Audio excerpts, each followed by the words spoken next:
द्वितीय विश्व युद्ध शुरू होने से पहले दुनिया धीरे धीरे अंधकार के भीतर डूब रही थी।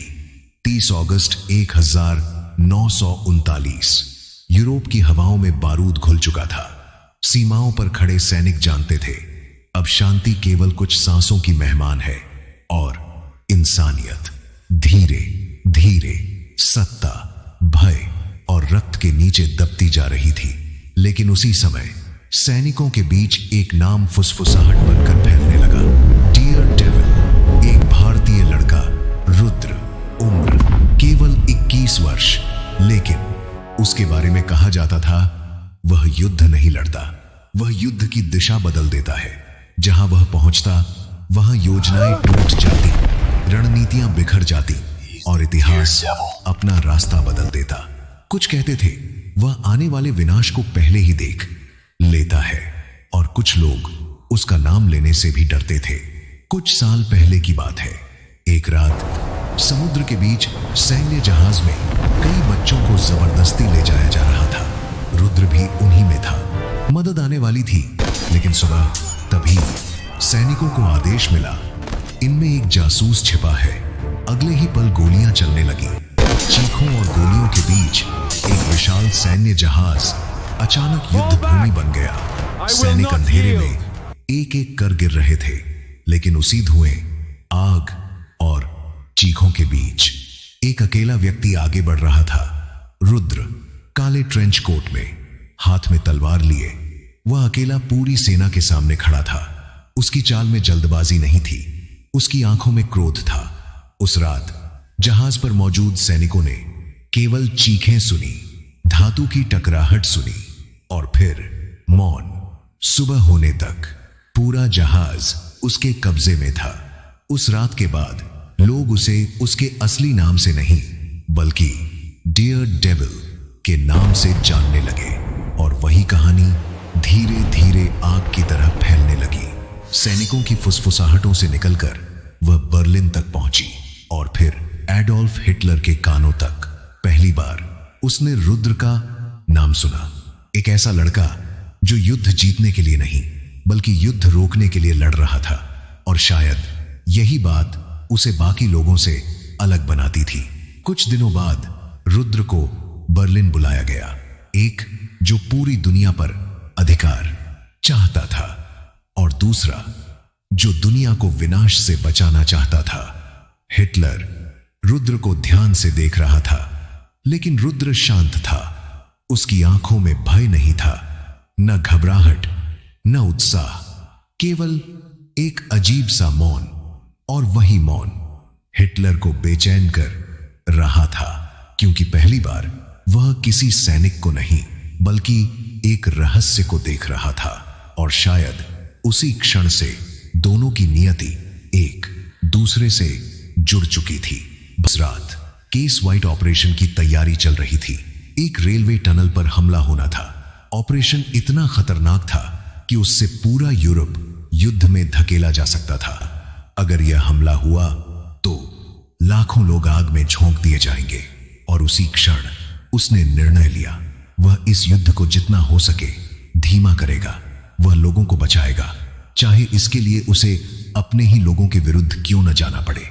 उसने परमिशन ली और आधी रात से पहले ही पोलैंड की ओर निकल गया। कुछ देर बाद पॉलिश रेजिस्टेंस ने उसे घेर लिया। बंदूकें उसकी ओर उठ गईं। फिर उसने धीरे से कहा, युद्ध केवल सैनिकों को नहीं मारता, युद्ध उन लोगों को भी मारता है जो कभी लड़ना ही नहीं चाहते। उन शब्दों के बाद पूरा जंगल कुछ क्षणों के लिए शांत हो गया और शायद उसी क्षण इतिहास बदलने लगा था। अगली सुबह जर्मन हमला शुरू हुआ, लेकिन इस बार पोलैंड तैयार था। रेलवे टनल युद्ध क्षेत्र बन गया। गोलियां चली, विस्फोट हुए, सैनिक गिरने लगे और पहली बार हिटलर की योजना विफल हो गई। उसका सरप्राइज अटैक टूट चुका था, लेकिन उस हार के पीछे एक ही नाम था, रुद्र। अब हिटलर समझ चुका था, यह लड़का केवल रणनीतिक नहीं है, यह उसके युद्ध के रास्ते में खड़ा है। और उसी क्षण संदेह जन्म ले चुका था। फिर 31 अगस्त 1939 दुनिया को युद्ध में धकेलने के लिए जर्मनी ने एक झूठा हमला करवाया। अपने ही सैनिकों को पॉलिश यूनिफॉर्म पहनाकर एक रेडियो स्टेशन पर हमला किया गया ताकि पूरी दुनिया को लगे पोलैंड ने युद्ध शुरू किया है।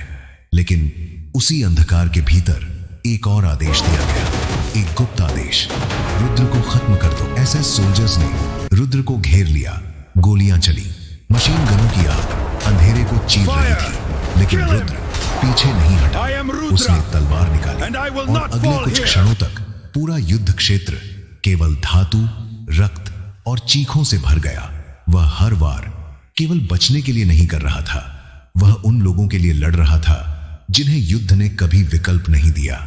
लेकिन तभी एक टैंक उसकी ओर मुड़ा, भारी गर्जना हुई और अगले ही क्षण एक विस्फोट ने पूरी धरती हिला दी। रुद्र हवा में जा गिरा, उसका शरीर मिट्टी और रक्त में दब गया।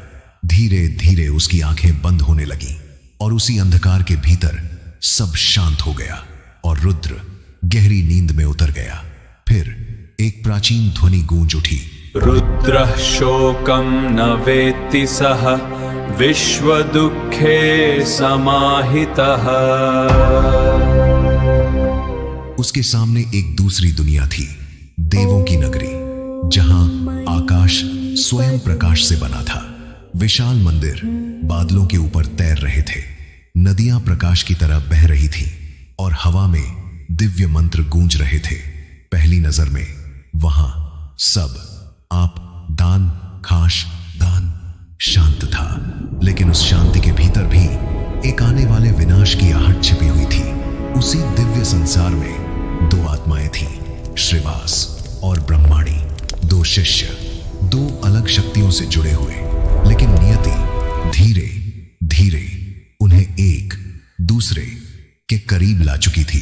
प्रतियोगिताएं मुलाकातों में बदली, मुलाकातें प्रेम में, और फिर एक रात देवताओं से दूर, तारों और अग्नि के बीच दोनों ने गुप्त रूप से विवाह कर लिया। उस क्षण सब शांत था, लेकिन नियति शायद पहले ही अपना निर्णय लिख चुकी थी, क्योंकि उसी समय देवलोक में एक विवाद जन्म ले चुका था। ब्रह्मा श्रेष्ठ है या विष्णु? धीरे धीरे विवाद अहंकार में बदल गया, अहंकार क्रोध में और क्रोध युद्ध में। देवताओं के बीच विनाश शुरू हो गया और उसी युद्ध के बीच एक नाम जन्म लेने वाला था, अद्वय, वह बच्चा जो शायद शांति ला सकता था या सब कुछ समाप्त कर सकता था। और तभी आकाश जलने लगा, मंदिर टूटने लगे और रक्त देवलोक तक पहुंच गया। श्रीवास और ब्राह्मणी अपने ही लोगों के विरुद्ध बीच अकेले खड़े थे, बस उसकी आंखों में क्रोध था। तभी रुद्र अपनी आंखें खोलता है। एक छोटा वॉर टाइम कमरा, शांत सुबह। उसके सामने उसकी बहन खड़ी थी, जीवा। उसकी आंखों में आंसू थे, लेकिन चेहरे पर राहत। रुद्र ने धीरे से पूछा, आज कौन सी तारीख है? जीवा ने धीमे स्वर में उत्तर दिया, 23 जून 1942। रुद्र असमंजस में था। यह सब क्या था और वह सपना आखिर था क्या?